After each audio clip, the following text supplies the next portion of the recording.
Now, I've never done either one of these, so this is the first time that I'm training for it. So in this video, I'm gonna tell you exactly what I'm doing to train for both events. So let's get into it. I have around 10 months until I run my first marathon. So far, the longest I've ever ran is around 9K, and I'm around 208 pounds, which means there's two things I need to address.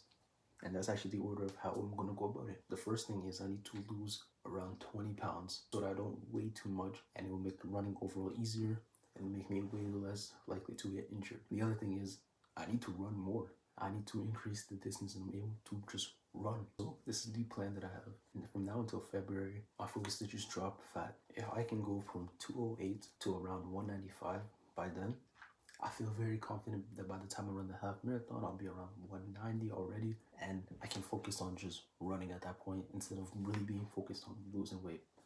So for this point, I will still be running, but my goal won't be necessarily to really increase the distance as much. It's really just, let's get the weight down, let's get the weight down, let's get the weight down.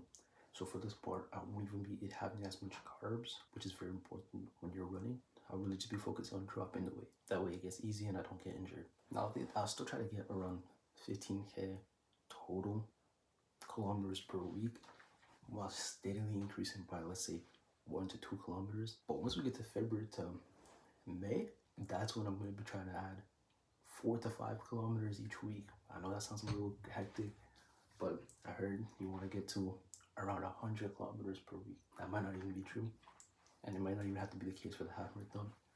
But if I can get myself already closer to marathon shape for the half marathon, it'll be a lot easier. And then it'll make the second part, so from May to October, so much easier, because at that point, if I'm already running a lot, now what I can start to do is focus on pace, focus on going on long runs. That way it gets easier. So essentially for now, I'm gonna schedule 3 runs per week, 5K, 5K, 5K. And then once we get to February, that's when I'll be starting to do 4 runs per week. Make sure that I have at least 1 long run in there, 1 to 2 long runs in there, and the other one's just working on my tempo. That way I can get faster. Maybe one of those is just sprinting. That way I'm not running for so long in the half marathon. But then by the time I get to the marathon, I'm continuing with the long runs, making sure that they're getting longer and longer. Progressive overload still applies here essentially. And we're just adding mileage, adding. But by the time that we've gone to the point of running over a marathon's worth in a week and even doubling it, by that time we can just focus on pace as well, while still making sure that we're getting the mileage. Weight loss first, add mileage, add speed and mileage. I could be so wrong about my approach, but this is how I'm gonna go about it. Hopefully it works.